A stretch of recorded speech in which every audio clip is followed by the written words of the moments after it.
Hello, and welcome back to Dev Game Club, a weekly podcast in which two veteran game developers look at games from the past to discuss their relevance and impact today.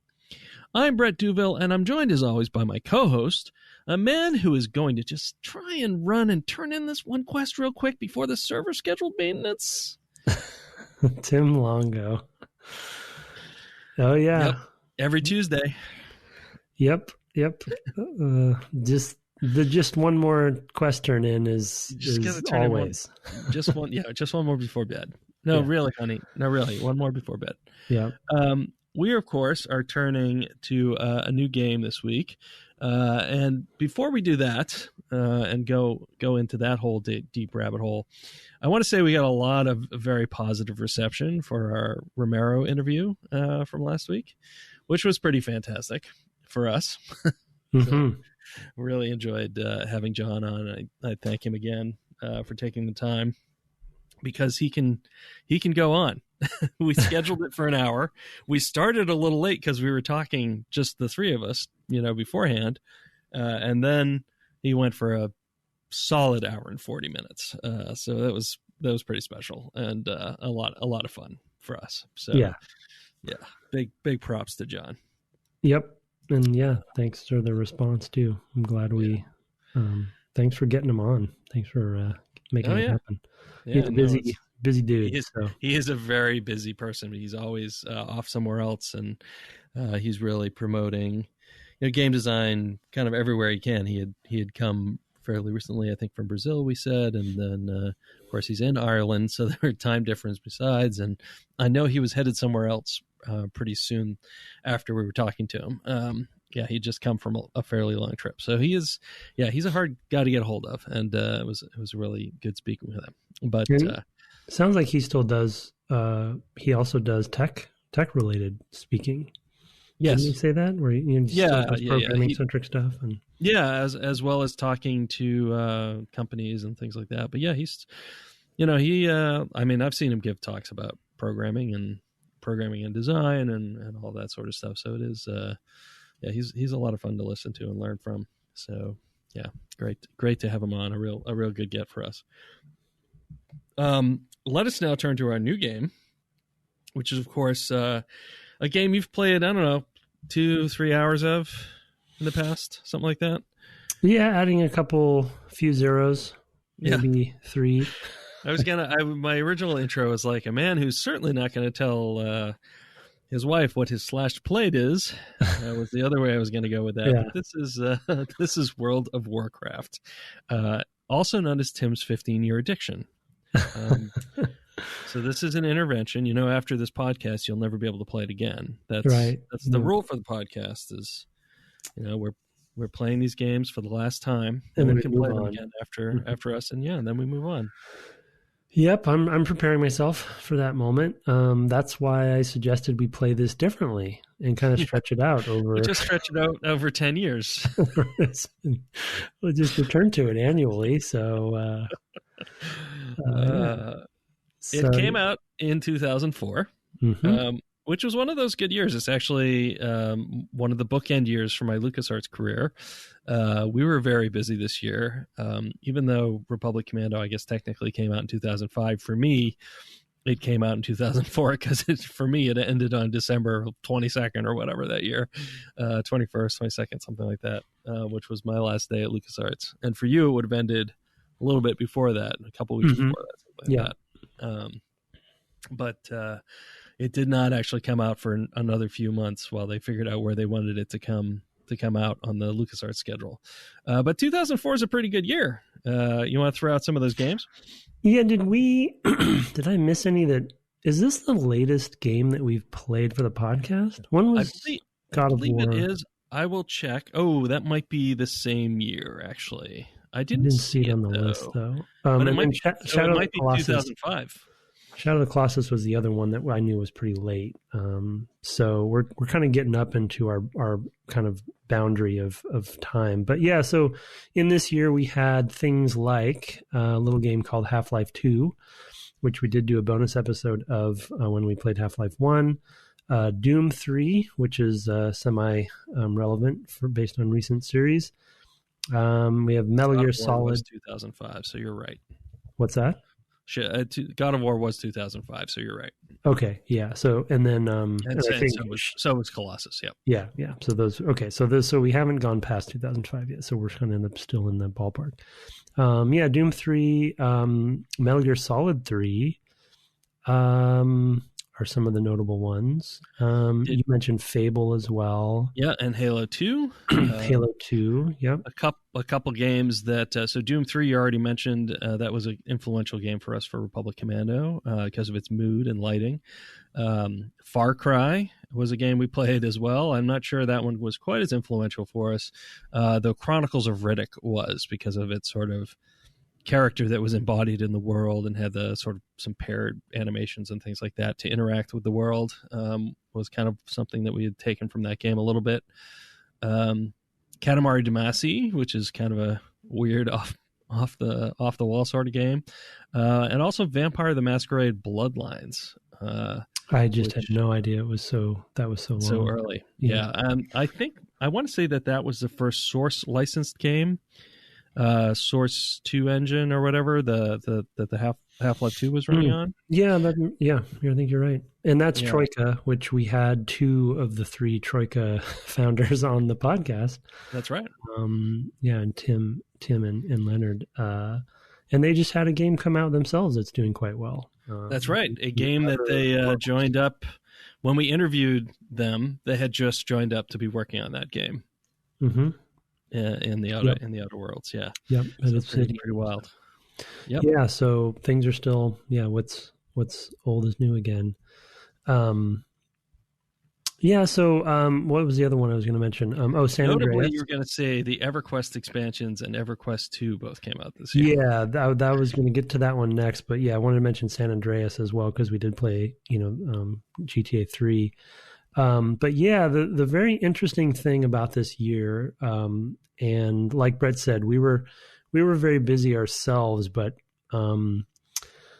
because I was able to get into friends and family beta for Warcraft because I was such a big MMO player in general and a lover of Warcraft and Blizzard. It was kind of everyone was watching this game's launch, especially at the time it would have been 989 Studios, I believe was their name, which is the address of the studio that created EverQuest. And so EverQuest was definitely, kind of top of the world. They were kind of infamous at one point at coming out with many expansions fairly quickly. So one could say, as far as the semi-modern era, EverQuest was sort of early live game model because they came out with expansions so quickly. And it was still, you still had to pay for the expansions. They weren't free updates in most cases. But 2 of them for EverQuest 1 came out this year, leading up to World of Warcraft, and EverQuest 2, which that's notable because at the time I remember there being a lot of discussion about cannibalization and the strategy that Sony, which was the publisher, Sony Online, with EverQuest, what their strategy was with coming out with a sequel while EverQuest was still, a fairly well played game. There's obviously the theories that they were trying to compete with the World of Warcraft, which they assumed was going to do well. But we also know from some of the talks and stories from Blizzard themselves, Rob Pardo and people like that they didn't know how good it was going to be. They didn't know how it was going to do. It really went beyond their wildest expectations at launch. But anyway, in 2004 was an interesting MMO year in general, despite all the others that we mentioned. Yeah, for sure. We wanted to call back a little bit to prior sort of multi-user games or multi-user dungeons, actually, is where it started. The first of which was MUD, multi-user dungeon, which ran way back in, I believe, 1980. I'm scrolling back up to that. Blah, blah, blah, MUD 1. Yes, okay. Yeah. Oh, actually, a little earlier. In 1978, Roy Trubshaw started MUD, and then it went to Richard Bartle. in 1980. And Richard Bartle is generally associated with it. I have played Descendants of Mud, and one in particular that I remember playing a little bit when I was in grad school was Diku Mud, the origins of which I don't really understand, Diku. But another frequent player, an avid player of Diku Mud I discovered looking this up just now, was one Brad McQuaid. Ah, yeah. Mm-hmm. It has a lot, and in fact, when Tim was playing World of Warcraft in 2004 in that beta, I remember needling him that it was basically just, a mud. And EverQuest was maybe even closer to that because of it having some strong associations with Diku Mud in terms of its design and feel. Because it's definitely, that was more of a hack and slash mud than a sort of deep role play mud or anything like that. Anyway, I thought that was interesting when I thought that. And he Brad McQuaid, who is notable as Brad is mentioning, because he was the basically the project director or lead designer for EverQuest, which, as an aside, I also played many hours of. So, and I believe Brad McQuaid publicly has said that EverQuest was his visual mud. Fully rendered mud. He referenced muds quite a bit in his upbringing. Yeah. He's still kicking around someplace. I don't actually know what he's up to. I haven't heard of him in a long time. But yeah, it was definitely interesting to see. To have that catch my eye. I was like, oh yeah, I played that one, and apparently so did he. Anyway, they were text environments, much like a parser game like Zork or Adventure, and you had the opportunity to interact in a multiplayer way on a server somewhere. So it's pretty cool stuff. I also played a little bit of Moo, which was mud object oriented, which was just people playing around with how you would be able to extend a mud using object-oriented thinking. So it was just a thing. It was just different. I don't want to go too far into that, but it was just, I can remember, like, you could make something there was a weird way to make a portable hole that was really strange in terms of inheritance. But anyway, it's not important. I'm not going to be able to remember that. And 3 a.m, I'm going to go, oh, that's what it was. So, yeah. Anyway. And the thing with the thing with muds, because I only really had played one to any extent that was themed sort of more around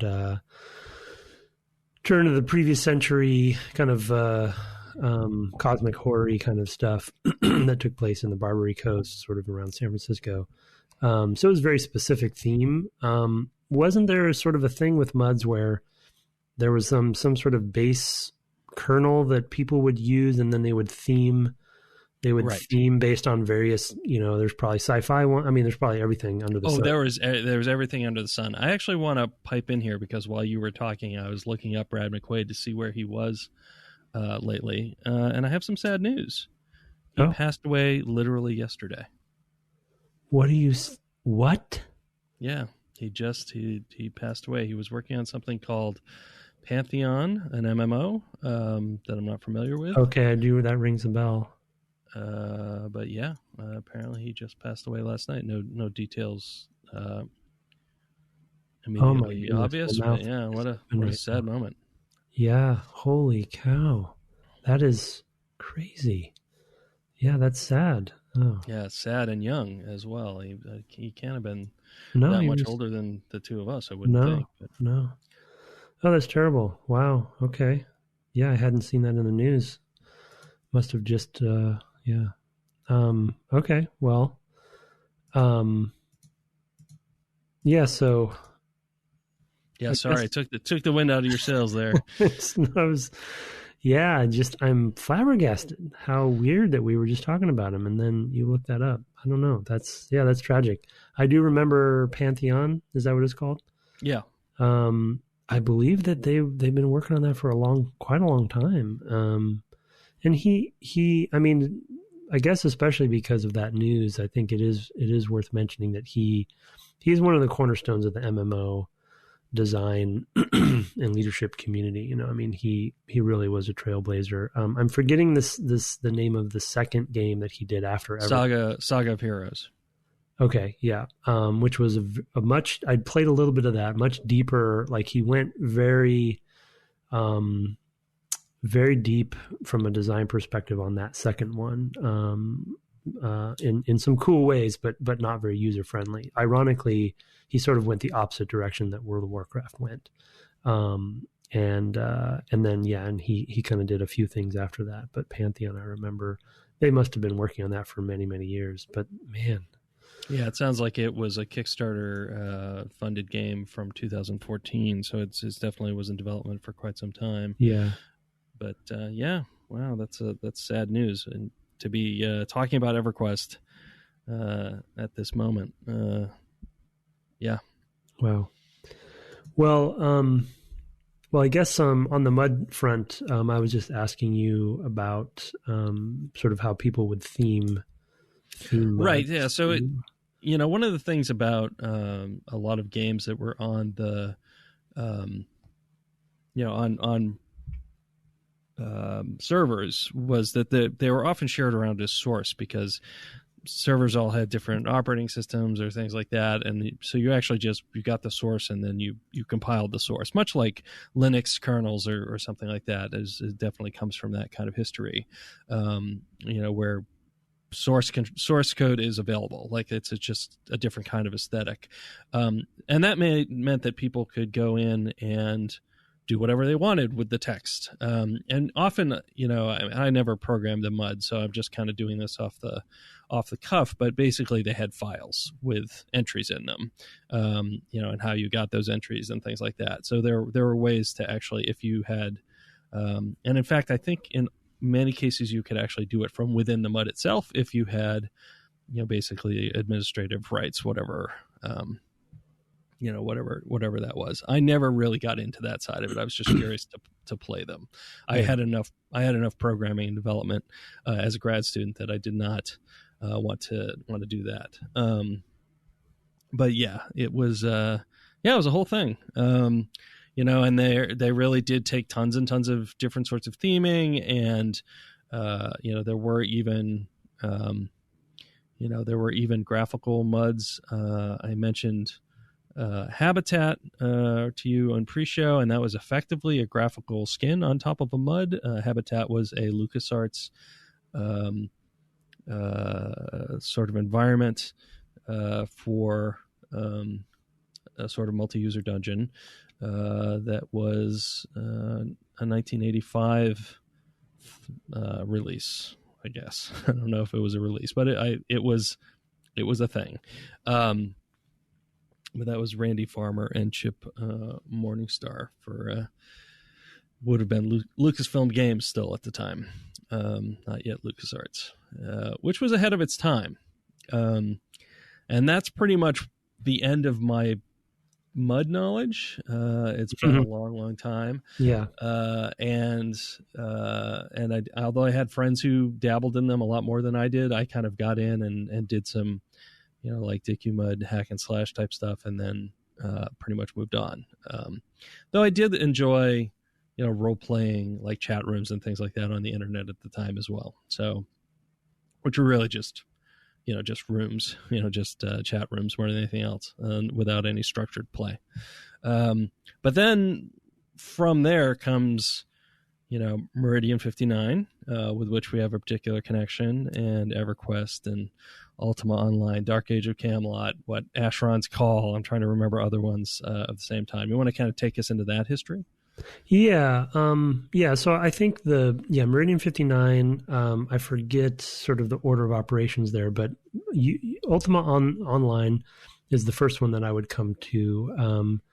Lead designer being Raf Koster, who also worked on and led Star Wars Galaxies and And it's actually just founded a new studio just recently. And closed on a round of funding and kind of made some public announcements around that. So and another sort of cornerstone of MMO design, RAF is, and UO obviously coming from the Ultima franchise, not necessarily the Underworld sort of sub franchise, but the main games, sort of isometric top down and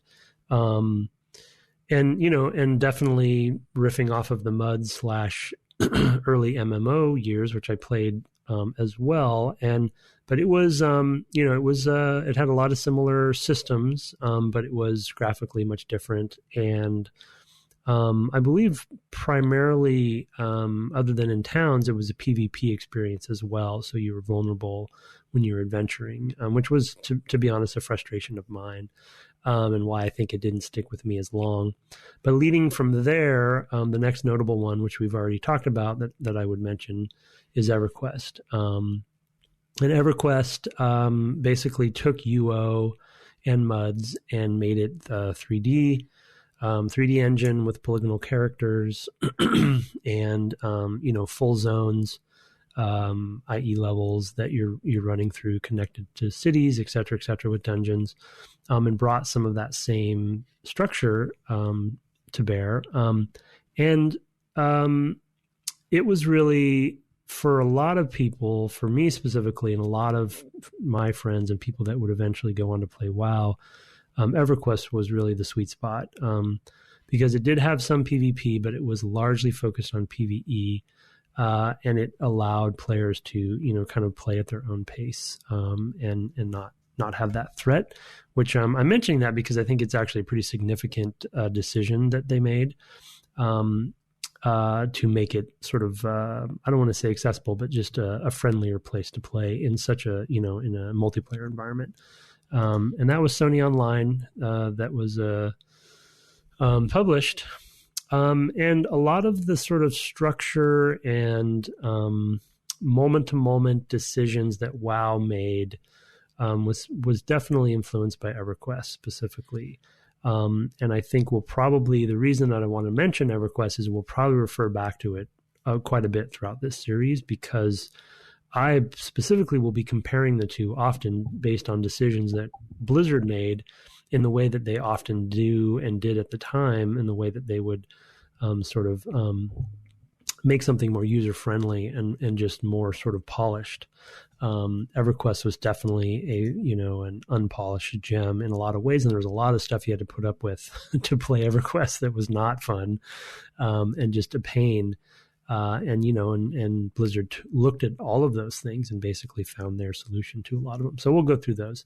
But then Asheron's Call is in there as well, which is another sort of very unique MMO that was a competitor to EverQuest and had different social structures and different systems as well, but was also three-dimensional, and that was Turbine, which they went on to make Lord of the Rings Online, which was also quite good. And then I do want to mention Dark Age of Camelot, which I think was a good progression, which was done by Mythic, eventually purchased by EA.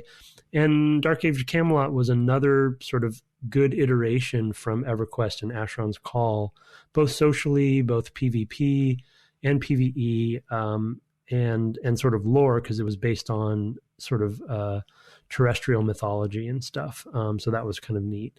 Norse mythology, Gaelic mythology, etc. And so that sort of leads us to where we are in the series as far as with World of Warcraft specifically about the launch. I also want to point out that Turbine also released an Asheron's Call 2 and also fell prey to sort of a self-cannibalization that EverQuest had. I think you said 989, where there was some concern about that. I mean, I almost wonder if one of the limiting factors for EverQuest's growth was that sort of constant selling, because my recollection is that EverQuest, and I haven't looked this up, so I'm just kind of doing this off the cuff, but that it was more like, hundreds of thousands of players rather than, I don't know what its peak would have been. I'll try to find this now, but not the success that WoW was, which really blew open the doors on the market in terms of how large it could be. Agreed. I think that, constantly being sold new expansions was probably a part of that. Then of course, once WoW came out and had so many quality of life improvements, let's say, I think there's probably issues there. But EverQuest is still going, and that came out in 2000. Its next expansion comes out next month. So they're still doing it. Well, and I think they are. I was just looking it up on Steam before we started, and it's free to play now as well. Yep. So I don't know how the expansions work, but yeah, I totally agree with you. Their business model based and also combined with their whatever day, monthly active users, daily active users, et cetera, definitely didn't sustain them. And I think that they get a lot of credit for the sort of early live model. But they were also subscription based in the beginning too, right? So they had sort of, and I think the barrier of entry was high enough to where it was hard to get people into it, So there definitely was a hardcore crew, and we'd have to look it up, but my memory is that I believe EverQuest 1, even though EverQuest 2 came out, EverQuest 1 still ended up being sort of cemented as the sort of, the stalwart of the two, Oh yeah. And that's sort of the weirdness of it all, right? That EverQuest 1 was the sort of classic, and the sequelitis, which we'll talk about probably within the WoW series. There's never been a sequel to WoW, right? And there's always rumors, are they working on a WoW 2, whatever. But they bucked that trend of needing to do sequels. Even Blizzard themselves does plenty of sequels, and they just stuck with it, and they used their and then they're sort of infamously still a subscription-based game, which most MMOs out there are no longer, right? Some of the big competitors to mention down the road would have been something like Star Wars: The Old Republic, which was supposed to be a WoW killer in the Star Wars realm, and then they ended up going free to play later as well. So no one's been able to touch them. WoW, at least. So yeah, I mean, I'm looking. I did find numbers on EverQuest. Although it sold 3 million units of the base game, the peak subscriptions were 550,000. Yeah. So well below the north of 15 million, I think, is a number I once heard bandied about by WoW. I'm sure it's not anywhere near that now, but that's a big difference. They definitely got into double digits. They might have gotten over 20 at one point at peak, but yeah, it wouldn't surprise me. I haven't looked that number up. They've consistently had millions of subscriptions, monthly subscriptions for a long time. So yeah. So that, I mean, that basically brings us to WoW. 2004, November something. Yep, November 23rd. So a good time to be playing it right here on the eve of its anniversary as well. My daughter's birthday. Oh, wow. That's interesting. Who me now? There's all kinds of weird things coming out now. Yep. Anyway, the one thing I do want to talk about, though, before we get into the game itself, is a little bit about Blizzard and Warcraft in general. We've played Warcraft 1 for the podcast, and we did a series on that. We had Bill Roper on, so if you're interested, go back and check that out. But this game was very much on. We also played Diablo, right, and had David Brevik on, so you can go check those out as well. Yep, and they definitely both influence WoW as well. Diablo has more of an influence on Blizzard and WoW than I think people give Diablo credit for, from some of its loot mechanics and systems. But this was on the heels of Warcraft III, which was in my opinion a very good RTS, and that was also a progression for that franchise because it went polygonal, and it kind of introduced, I would say, a heavier focus on world building and lore and characterizations and things like that, which made a really good canvas for an MMO, in my opinion. obviously I'm biased. I've told Brett in pre-show it's been very hard for me to start playing this for the podcast because I'm too deep. It's going to be really difficult. He's going to have to rein me in and pull me back from being. It's going to be hard to be unbiased. I have bad news. I have 3 characters at level 10 now. Oh boy. Yep. Okay. Well, good. All right. We're in this together. Since installing it on Sunday. Jeez, dude. Yeah. Okay. Good. Well, I'm fine with this. This is good news to me. Yeah, I'm sure. We're gonna play this forever now. Welcome to our podcast, the Dev Game Club WoW podcast. Well, the cool thing about a lot of the story that Metzen and others would have put into Warcraft III is that they really started doubling down in the World of Warcraft, and not the game, I mean, but just the backdrop, introducing characters that they would revisit time and time again, and old favorites like Medivh and things that we've talked about on the previous series, which his introduction was in Warcraft 1. And so specifically for those who have not played Warcraft 3 and may not know this, but with the expansion, I believe, which was called the Frozen Throne, about Arthas and his impact on the world, which definitely progressed into World of Warcraft, the game, there was an extra sort of campaign that actually was sort of a separate experience where you played as this character named Rexar, which was also introduced then. I don't think he was he might have been a hero that you could hire in Warcraft 3, the RTS. But the reason I'm bringing this up is it was a zone-based, quest-based sort of mod that Blizzard made for Warcraft 3, the RTS, where you would go around to areas, you would find people with exclamation points over their heads and do things for them, and then they would have a question mark over the head, and you would turn that in. And really, it was the precursor to the structure that World of Warcraft would take, but in the RTS. And of course, Blizzard was always very good at delivering tools for the community to mod their RTSs, both with Warcraft and StarCraft.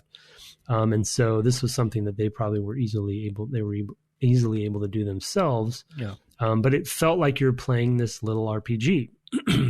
It's also worth noting that it was Dota, right? There was a Warcraft 3 mod as well. Yeah, exactly. Yep. Yeah. Yep. Dota also came from Warcraft 3. So, yeah, good point. Which was a mod, right? And now, it was by Ice Frog, I guess is his name. Ice Frog was one of the main ones.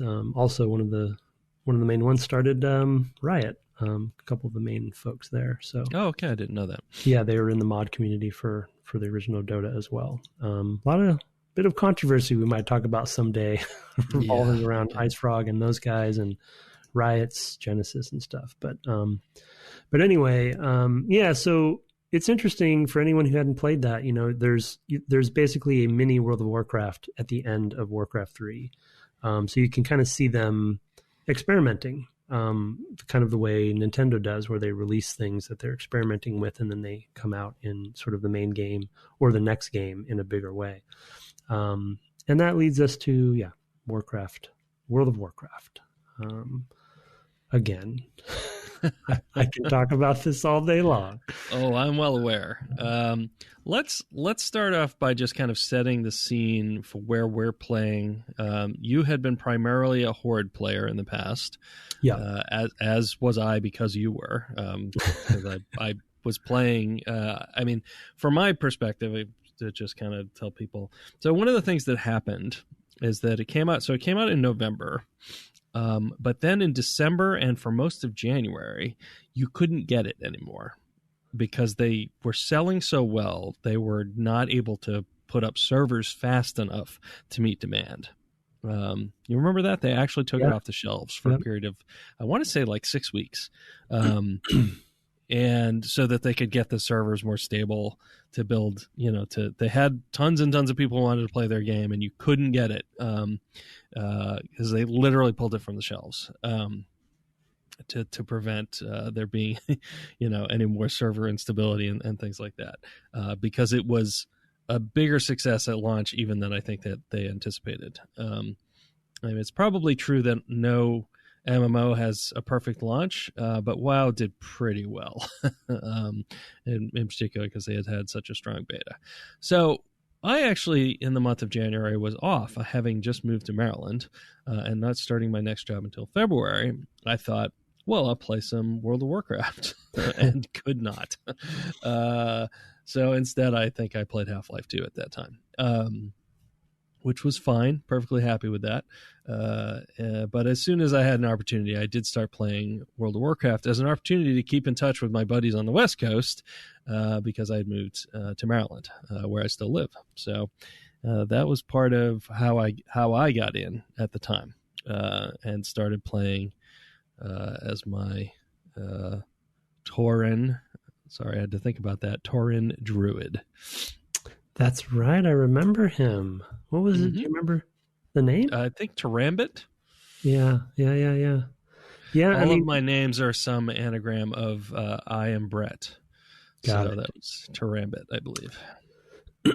Yeah, that and it gobbled up all of us for a time.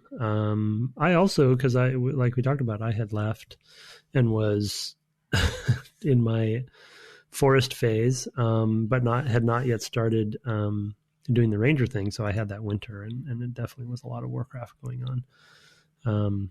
But yeah, the infamous server queues, right, where you were waiting in line for just to get onto the server. Yep.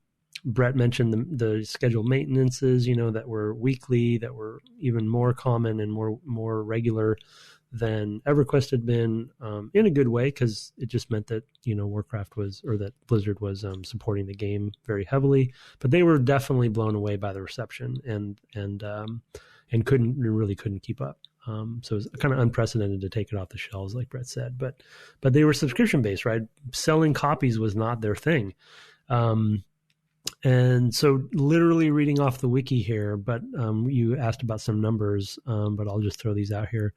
In 2009, which was obviously 10 years ago, 10 million, they had hit 10 million from a player count. And then the game had over 100 million registered accounts by 2014. By 2017, the game had grossed $9.2 billion in revenue, which would make it one of the highest grossing video games of all time. Yeah. So what the heck?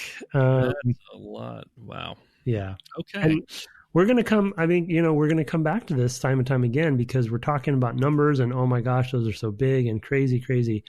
But the game has an addictive loop in it that is, really creating this cycle for people to keep playing, and you marry that with a subscription and you get $9.23 billion, and so there's a lot to unpack in that, but we'll come back to that even in the details when we start talking about even our first session, because, we're running out there doing quests and rinse and repeat, Yeah, absolutely. I mean, I just was kind of sitting here quietly astonished. Yeah. Because that's a big number. Yeah. Stunned again. Boy, this has been quite an episode for crazy reasons. I don't want to make light of the previous reason, but do you know that if you spent $1,000 a day, oh boy, here we go, that it would take you about 25,000 years to spend $9.2 billion? Okay, no, I did not know that. Thank you for letting me know. I will keep that in mind. Okay. Anyway, I mean, wow. It's things like that makes the Activision-Blizzard merger so crazy, right? I'm still flabbergasted by that, by the way. The fact that they were able to, that Activision was able to make that happen. But anyway, yeah, so the thing about World of Warcraft, and we can maybe start talking about what we played for this session. We basically both got up to level 8. I will admit I'm one bubble away from level 8 because I had to stop. So I'm almost there. But we both started, you started, well, you have 3 characters. So I have two gnomes and a dwarf, but all three started in the same place. Yeah, by the time you're doing it even a second time, it's a little bit more efficient to get through those first maybe 5 levels are super fast. Yeah. The second, third time around, even helping you, I was like, okay, we got to go here now, and then here, and then here. We dropped down. Yeah, we dropped down into Dun. You see, I already forgot. Moreau. Yeah. So some sort of mountain surrounded hilly area south of Ironforge, which is the big dwarven city that we'll end up in at some point, and near Gnomragon, which is the now infested, corrupted home of the gnomes. So the gnomes have been kind of exported out into the countryside because they had to flee their home. So I picked a gnome, you picked a dwarf. You are a paladin. You are a priest rather, and I am playing a warrior. So yeah, you drop down and you're into an area, and the first thing you can see is you're in a little circle with some dwarves, and one's a quest giver, and you're off. Well, I want to mention one thing before that, though. That is, I bet the animation that introduces the race. Yeah. And so one thing, and this isn't just me as a Blizzard fan, because this stuff, and a Warcraft fan, because this stuff meant a lot to me at the time, just as a player. But MMOs didn't do a good job at sort of like inviting you into the world in a cool way. And like even this, for anyone who plays Classic with us or has played it in the past, even just that little spline animation camera going along the mountainous, snowy area leading up to your character basically puts the camera right over your shoulder by the end, having voice narration over the top of it. Cutscenes up to this point in MMOs were generally CG cutscenes that would play very separately from the player's experience. And so right away, Blizzard's already making the sort of storytelling presentation and the playing of the game much closer together. And I wanted to mention that specifically because you already feel like you're much more in the world with that. The narration in my case was talking about the dwarves, well, in Brett's case as well, because he played both. Talking about the dwarves and a little bit about their history and kind of just getting you in the mood, right? And the narration's very good from a voice direction standpoint, etc. And it's very much like sitting down at a table with a DM. Yeah, and the DM saying, let me invite you into the world of Dungeons and Dragons, and then starting to describe the tavern in which you find yourselves, or what have you. It's very scene setting. It gives enough of a sense of what the conflicts in this world might be around. For the gnomes, it's we've been cast out, of our home. For the dwarves, I believe there's some ongoing war somewhere. Yeah. Actually, I don't even remember the details now. I don't remember what they talked about. They're talking about Ironforge and yes, and things like that. Yeah, but yeah, and then you're right there in the world, and your first quest giver is right up ahead of you and is telling you, you should go kill some wolves for me. I believe, right? It's wolves first and then the trogs. And so you just start to learn the language of the game very, very quickly. You have the scene setting and then it's, here's your first quest. And there are tutorial tips and things that are very helpful, actually. And not that I had forgotten much of this, but it was kind of nice to note that, oh yeah, they're trying to onboard players in a much better way, which is something that, I still will run into games where I'm like, where's the where's the tutorial? Where's anything that tells me what I should be doing to play this game? But yeah, they're setting that hook of the quest loop in your mouth right away. Yeah. Well, and the other thing that I put in my notes I want to mention too that we'll probably come back to again, and the reason I told that story about that Warcraft III campaign playing as Rexxar is something as simple as the exclamation point over quest givers. And I will compare it to, say, EverQuest or Dark Age of Camelot or some of those others that didn't have as clear sort of direction to that. The other sort of fundamental shift in this era that Blizzard chose to go down compared to those other games, which were much more combat centric from the way that you level up and get XP was largely going out and doing combat and grinding. Blizzard chose to focus, I guess you could say, on quote unquote story or what have you, but they chose to focus on quests. And quests actually, the sort of equation, if you will, for how much XP you get for killing something versus doing quests was basically flipped from something like EverQuest, where killing was actually what you're going to be the most efficient in leveling up. And you can still grind if you choose to in Warcraft, but really following the quest chains and exploring and doing all the quests are really, it's a beneficial way to play the game, and they're encouraging you to do that, but also at the same time, you're getting some of that world building. And even in some cases, a little bit of VO occasionally, which they do more and more over the history. But I did want to mention that because that was a notable difference that I remember, loving, in that the quests meant more than they did in other MMOs because they were rewarding you for doing them. Yeah, absolutely. No, I totally agree. They also there's a lot to talk about with the quests because they also spool out the text. When you click on a quest giver, the text doesn't just come up as something you can skip.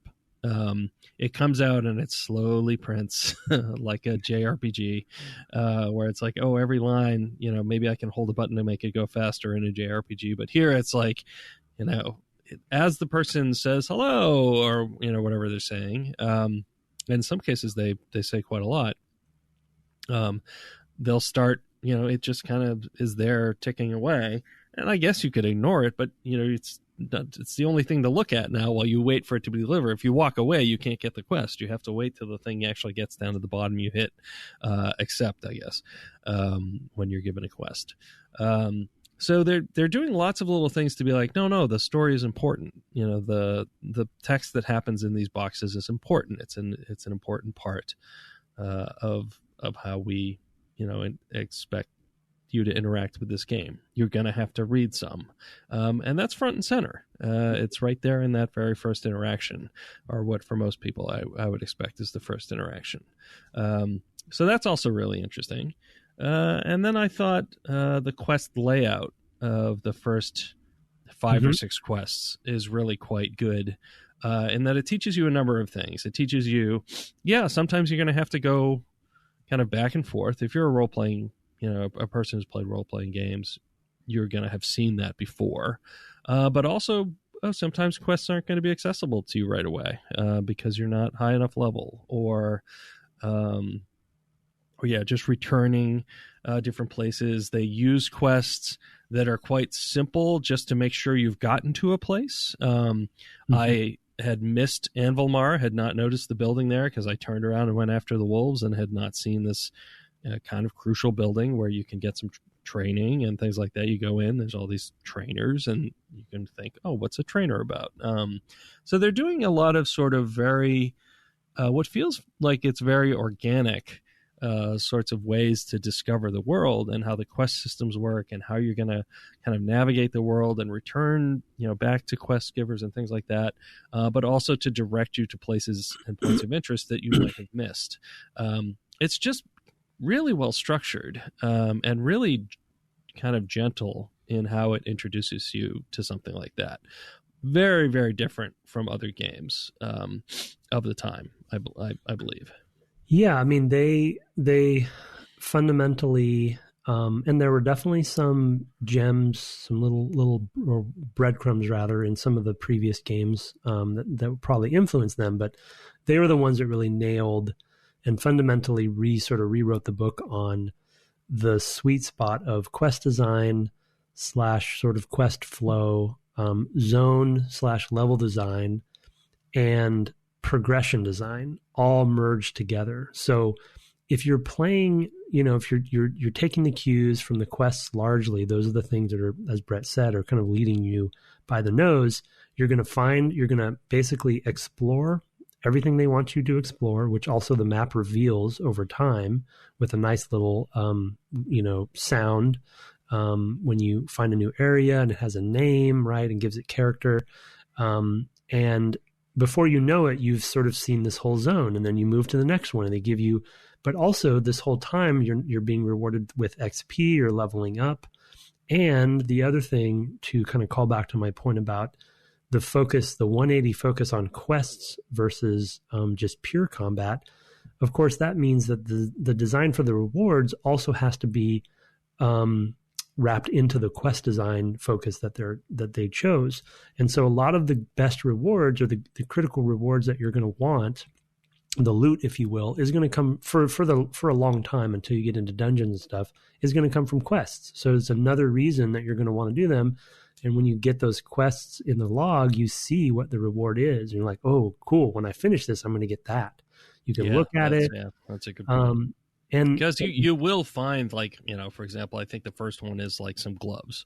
And they point out to you like, oh, I mean, and this is doing a lot of different things, right, to offer you something you're going to wear, because now you're like, oh, I have to like equip things that, for most RPG players, that won't be a weird experience. But, if you haven't played something like this before, that in itself is new. So it's introducing that right away. Like, oh, gear is important. What you wear is important.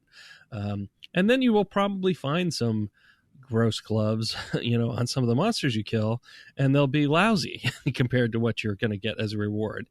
So you might have put one on and see, oh, I get, 2 armor for it, and think, oh, okay, I got 2 armor for that, and then go turn it in and get, oh, I can have a glove that's 30 or something like that, mm-hmm. right? And it's like, oh, so it is teaching you a number of different things, and making that, and really foregrounding those quests, as you said, in so many different ways.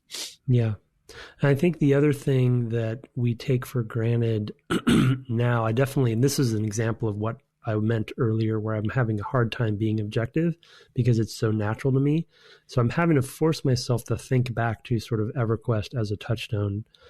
And I do make those two comparisons very specifically, though Dark Age of Camelot definitely improved in this topic I'm about to mention. But one of the downsides of EverQuest, it was really challenging for people, because the way you look visually is very important to people in games like this, especially multiplayer games with social elements like an MMO. And in EverQuest, changing your look was very few and far between, and very very hard to get a new piece of gear, because usually you had to go to fight for it or go to a dungeon for it, which was very time consuming and very difficult, and failure prone to failure. And so seeing yourself in a different way was very infrequent in EverQuest. And so one of the investments that Blizzard definitely doubled down on with this game is to have a fairly wide variety of basically gear and items that we're going to actually you'll see in your character. Even these early days, yes, it's not like shining metal armor that we're getting, but you're at least seeing some differences. You put those gloves on, you see the gloves right away. The new gloves have a different look. And so they have an investment in the sort of characterization of your character, which you could probably argue that Diablo was one of their influences there, their own game. Oh, sure. Loot was such a critical element. So you combine those two together. And like I said, Camelot was doing some of this as well, and they were getting better. Asheron's Call had some good stuff there too. But I think that they really doubled down. And then related to that, the thing I'll just throw out there, but we'll probably talk about more as we go, because we've only really played in this area, so we're only seeing dwarves and gnomes. But the other significant thing, in my opinion, that I remember even talking about when the game came out, and just kind of water cooler talk. In EverQuest, for the most part, every character was using the same character rig and largely the same collision and not necessarily collision because it's all very simple for networking, but polygonal characters. So the animations were largely all the same, and a few exceptions because they had dwarves too, but all the humanoids ran exactly the same, even though they were technically quote unquote different races coming from different places around the world. They all basically felt very similar. And one thing that is really a touchstone for the Warcraft lore is that all the races, all of the characters are very different and unique. And so the dwarves, every race in Warcraft has its own animation set, and no MMO up to that point had never done that. So you see a Tauren running across the plains and a dwarf running across the plains, and you're going to get a different character feel. And I always thought that was a really big deal because it really felt like you were like the VO intro we talked about earlier. It felt like you were that race, and it really put you in the world. And this, the thing that people always say with World of Warcraft is that it's a game about character, but the world is the character, and pun intended, etc. Yeah. Yeah, no, I would totally agree with that. I mean, I think that their commitment to, variety in characters. I mean, it's also possible for, I think, anybody to kind of come to the game and see something of themselves in these different archetypes. And, their character creation screen is very, represents a pretty wide variety of, I don't know, you name it, hair color, body size, etc. I mean, I think that it's very approachable in that way too. If you're interested in sort of role playing as a fantasy version of yourself, or some idealized version of yourself, or something like that. I mean, I think there's a lot to that as well. But yeah, you're right. The sense that each of these plays differently, and I can remember at the time,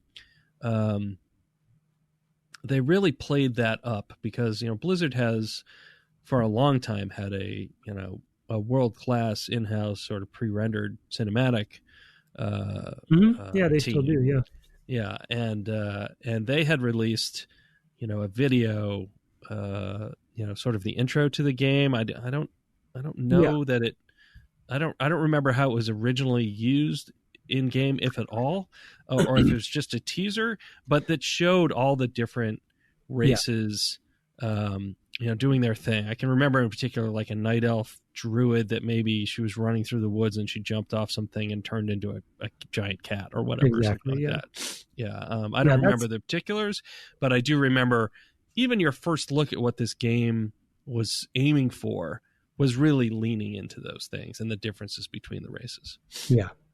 Yeah, they would use their we didn't even mention that, which now that I'm thinking about it, why didn't it play when did it play for you? It did originally play. No, it didn't. But it did originally play, right? Yeah. At the beginning of the game, yeah. Every game, every expansion has one as well. They always have their CG, their high-res CG intro that they're, best in class. CG department does. And it is, like Brett says, it's laying down the fantasy fulfillment of what it is going to be like, in a very, very beautiful way. So when you still in its sort of exaggerated, stylized way, but just higher res. So when you jump into the game, you have that sort of merger of the two. But yeah, I mean the characterization. The reason I just wanted to talk so much about Warcraft 3 is a lot of those characterizations of a dwarf versus an orc or what have you. Those were critical to RTS. Good RTS games, because you saw these little units on the ground and you needed to really know what was what in a very chaotic, world, right? Because you had a bunch of units clashing together and they all needed to be very iconic. And they brought that iconic nature to World of Warcraft as well. Dwarves still act very similar to the way that the mortar dwarves in Warcraft 3 do. They kind of have that kind of feel about them, and it really sets everybody apart to it as well. And also with Warcraft 3, obviously there were different factions which we'll get to as we play this game more and more. You kind of start meeting these factions as you're exploring the world more and more, because all the alliance doesn't start in the same place. So it will be a while before we get to, say, the human home city. And that'll be a moment, hopefully, for us, right? Because it's like a big deal because we traveled so far and we've leveled, and then we're kind of finally see. I just even this morning when I was playing, I saw a human running around in our intro area on a horse. Yeah, and that moment is cool, right? Because you're like, oh, that's a human. I haven't even seen a human before, right? And it's another player. And they're on a horse. What's that about? Right. Yeah. And that's the crux of MMOs right there for me. I'll tell the story someday later. Maybe if we do a bonus episode of EverQuest or something about a great story about that. Seeing another race for the first time, a friend who kind of traveled across the globe. So just that those differences will start, of each of the factions will start meaning more over time too, because it just gives it a sense of a really expansive world, that way. Because we're just very much blinders on in our little snowy area right now, and all we see are gnomes and dwarves, and so it'll expand over time. We'll probably start seeing more when we get to Ironforge, but. Yep, but first you got to make a detour towards Stelsamar. I don't know if you remember that. I don't remember. Yeah, okay. I'm not quite there yet. I think I'm about to fight. I will say there's a point where it's like, oh, I could go to Ironforge now. And then there's not a lot to do in Ironforge. Or let me put it this way. It wasn't obvious where to find the quest givers anyway. If there are, I assume there are a bunch in there, but I couldn't find any. I was like, I don't think I did the right thing. So I actually had a bit of a misstep with one character, going into Ironforge and delivering a thing and then being like, now what do I do? And really having a hard time knowing. I have a quest right now where someone told me to go deliver something there, but yeah, that's the one. Yeah, it's the same one, I'm sure. Yeah, and I don't remember, but my recollection is for a little while, I don't think there will be much for us to do in the in the main cities. The interesting thing to note too, for anyone who isn't a WoW player, it's so funny. Also today, I was playing and got randomly invited to this one person's group. I think they wanted some help. And so we kind of teamed up. And I was chatting with him a little bit. And it turns out this was his first character in Warcraft ever. Oh, wow. And I was like, oh, yeah, because I think I just made the assumption that anyone playing Classic WoW is playing it for nostalgic reasons and probably has played or is playing, the regular version that's live. So it was just interesting to me that they they had not played. And I asked why he decided to play Classic instead of just going to the main one, and he said, well, I just felt like it would be simpler and to start with the Classic. And I totally understand the logic, and I applaud him for that. The irony, though, and the reason I'm telling the story is based on your point about like finding stuff in Ironforge. The game today is so much more user-friendly and gives you so much more direction and really, frankly, hand-holding. And the note that I wrote down from a direction standpoint is I actually miss, and I was excited to go back to Classic because I miss the days where you have to read the quest description itself to really know where you have to go. In WoW today, you don't have to read anything. There is no scrolling text. Yeah, it's all pointing you in places. You can ignore. I'm sure you can ignore the quest entirely and just like, oh, I got the quest. Now I click on it. Now it's on my screen.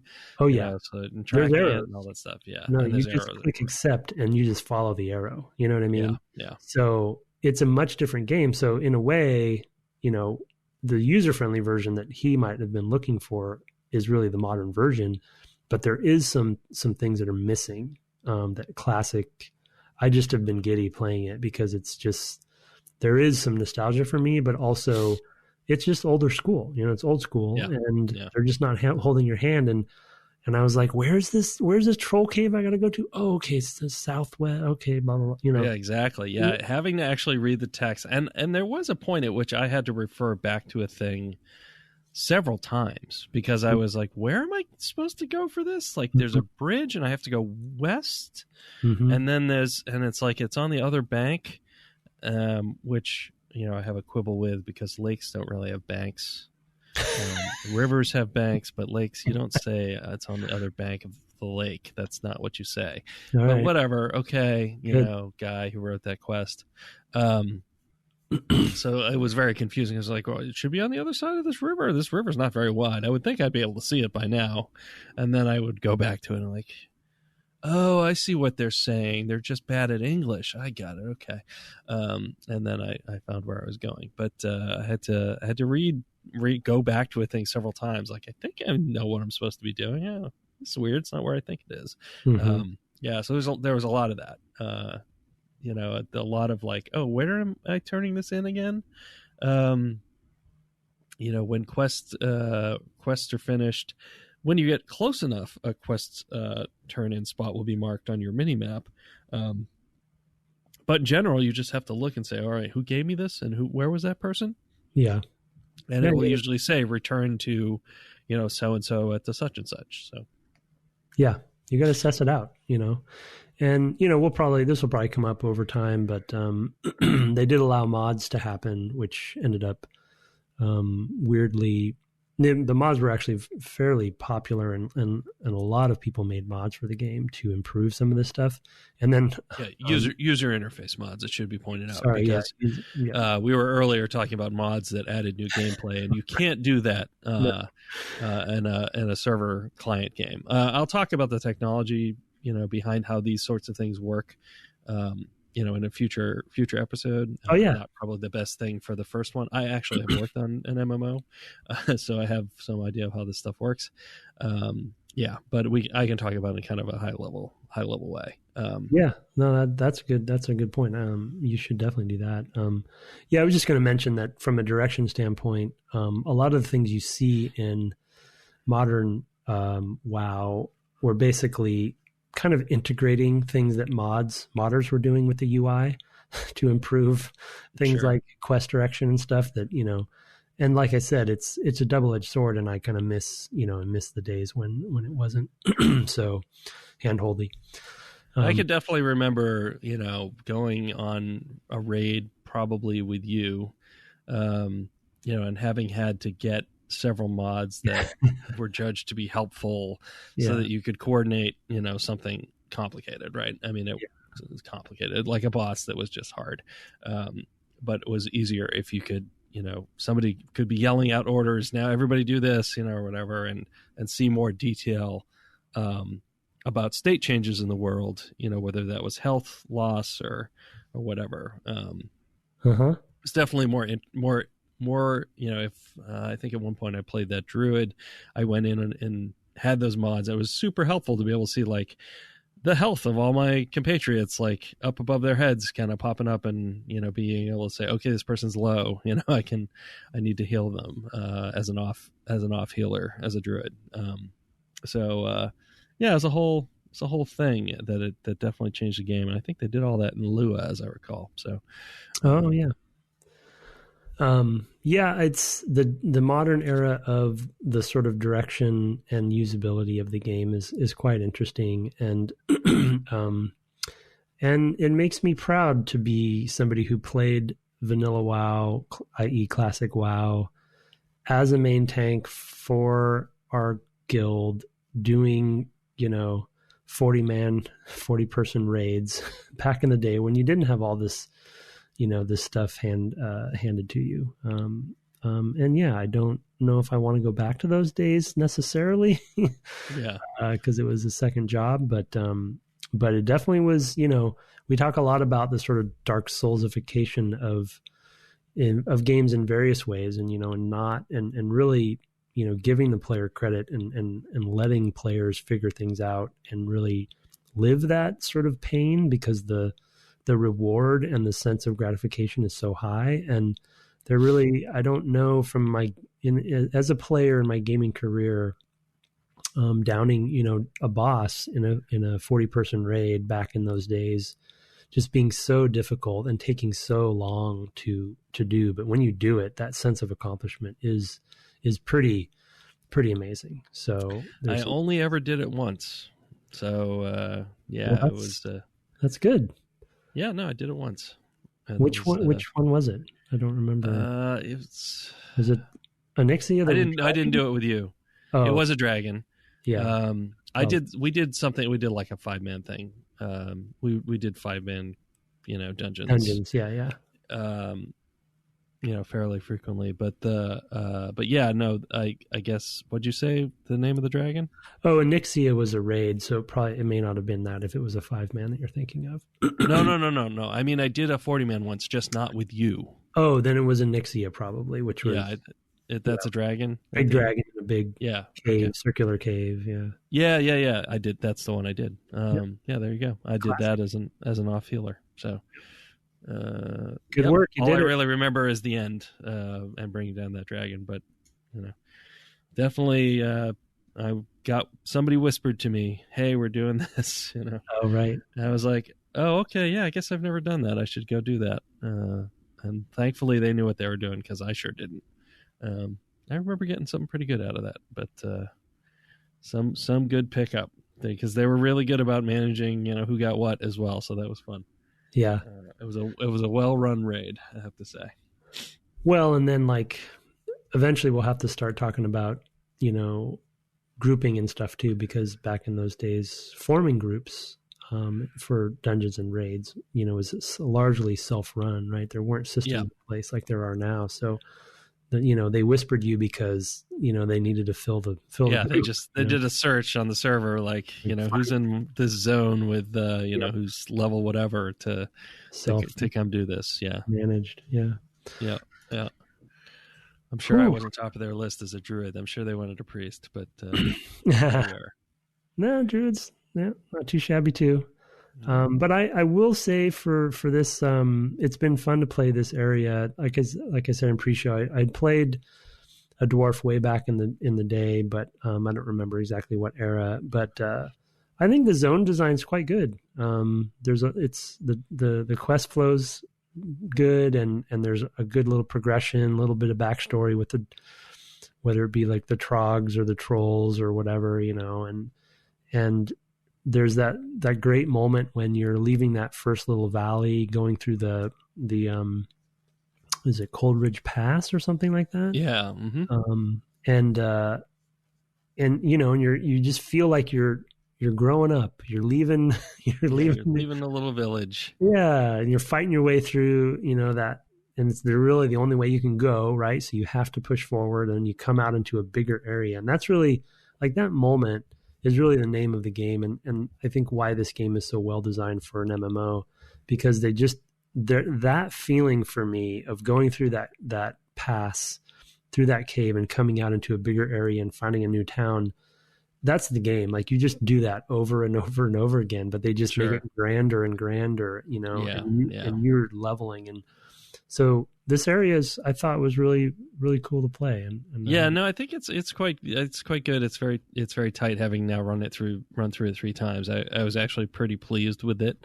I think it's kind of a long hike to that next town. That's true. Yeah. Which I think is also probably getting you used to that as well, because it's going to be a long time, I think, before you can have a mount or fly around. I can't remember at what point you can fly around. It feels like a while. Oh yeah, that's way out. It's like level 30 or something like that, I feel like. So it's quite a ways out. Well, in classic, but then it's like little clusters. So you're going. The clusters get a little bigger. But I love that they're talking about these as oh well, you need to go to Karanos or whatever, the next town, and you go, and the next town is 3 buildings, and you're like, town? Really? Yeah.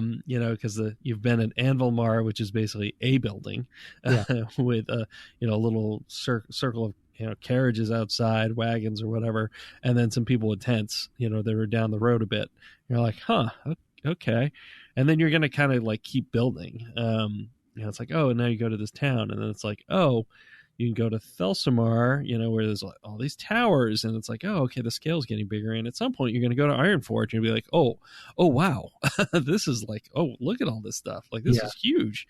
Yeah. So it is really interesting because I think you could come into this game and think, is this really kind of the scale of things? But as you say, the grandeur just grows and grows and grows. I definitely started having flashbacks to seeing the leopards crawling around. I was like, oh man, Stranglethorn Vale. Those invisible stupid leopards or whatever. Panthers, I guess, whatever they are. But they were, jungle cats. Same model, just with some different abilities and stuff. I guess they maybe had pointier teeth, but I don't really remember. But just like, oh yeah, man, I remember some of the places that you got to go in this, and now I'm just like, I'm going to have to go to bed soon, but I'm sort of itching to go play. So. I was waiting for you to say that. Yeah. It's more than the others, though I do think Dark Age of Camelot did a good job at this. This game really ended up really scratching the sort of explorer itch in me, because I feel like the world building was so good, so like you're saying, that sort of progression of getting to the big city or getting to, the bigger and bigger town. But also just exploring, and the sense of uncovering the map, for the whole map for each zone, that sense of accomplishment. It wasn't one of the player types or verbs that a lot of MMOs really focused on. Obviously exploring was there sort of inherently, but it wasn't really like a focus, or there weren't systems or mechanics in place. And they don't have that much here, but I think the world building is so good that exploring is a treat, especially if it's, because I think the balance is good too. If you're leveling up with your quests and not running ahead, you're largely feeling like you're growing up with the world, and so it feels like you're becoming a hero, in the Warcraft world. So, I think I'm excited to keep going. Yeah, me too. I'm excited to revisit it all. I mean, I feel like I probably spent more time dabbling in basically all of the, I think if I went and opened my old, the modern client, the up-to-date client that would have my characters in it, I feel like I'd have a dozen characters, because I can remember, oh yeah, I played an undead priest for a while, I had a night elf something, I don't remember what, I definitely had a gnome mage, I think I had a dwarven paladin, I had a human warrior. That's just the alliance side. Oh, I guess not all of those are alliance side, the undead's not. But then I also had the Tauren, and maybe something else. I think I had a warlock. I don't remember what the warlock was. The only things I don't think I ever played much was hunters and trolls. So troll like shaman or something like that are characters I never played. I know there's more classes and things like that now, but back then I just was like, oh, I'll play this other thing and do a character up to 30 or so. Well, it's a testament to how different they were. Yeah, they really are. They really are. Yeah. So, all right. So what we're going to play this one more week, I think, is what we talked about. At least, now. Yeah. Well, yeah. At least we have. I guess we'll have a pause, right, for the next episode, because we have our guest this week. Oh, yes, we do. That's right. Oh God, thank God you said that, because I forgot. Yes, that's right. We're recording our podcast guest. So we should aim for 20 then for 2 weeks from now. Yeah, and then we'll probably record around Thanksgiving weekend or something, right? Yeah, probably the Sunday or something. Yeah. So there'll be time to level a bit between now and then. I'll probably have 3 or 4 characters at 20 apparently. Good. I wish. Yeah, my stamina is not what it used to be as far as screen time, but so that I think 20 should be doable. Yeah.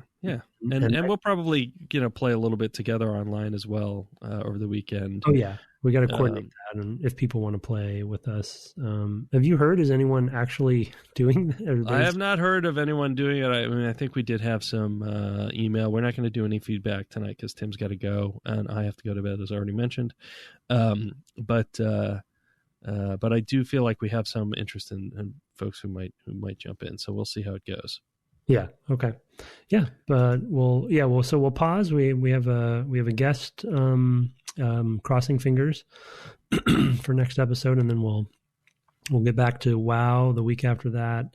Maybe do one. Maybe we'll do a third one. We'll see how it goes. But like we said before, structurally, because of the nature of this game and genre, what we'll probably do is keep playing it in the background and then return to it, whatever, once a month or something. And check in and just say, aim for like, oh, let's get to level 30 now next, and we'll just record one when we get there. Something like that. I don't know what to think about that, because you can already feel like the distance. The first 5 levels is like 45 minutes, and then the next 5 levels is like 4 hours. Or something like that, right? Maybe not quite that much, but it's quite a bit more. So there are big differences in how the game. You can see that ramp very quickly, and just extend out into the future, and you can see how Tim gets to 60,000 hours played, or whatever. Oh well, that's a little high, but yeah, thousands probably. So I don't know. Say. I'd have to check. You have to check. I'll have to look too, because I guess I'd have to. Yeah, well, I can log into the other one too. I guess they're both downloaded on my machine. Anyway, what's that? They got you now. Oh yeah, they got me now. I can go look at all those characters. I assume they're all still there. Do people still call them tunes? Yeah. Okay, I haven't heard that in a long time, so I was curious. All right, so that's what we're going to do next time. We're going to do feedback. We'll catch up maybe over the weekend. We'll see how it goes. Or maybe next week over the Thanksgiving. We'll have a nice big long time. I guess we can probably record for that, so we'll try to catch up. Sorry, we're a little bit behind on that. It's just been the way of things. So you can find us for the podcast Twitter at Dev Game Club, where you can also find my co-host at Tim Longo Jr. with the JR at the end. You can find me streaming games weeknights and whatever we're playing on the cast on weekends. So World of Warcraft this weekend at twitch.tv/Brett Douville. I guess that's all we have for now. So have fun playing games this week, and good night. Good night.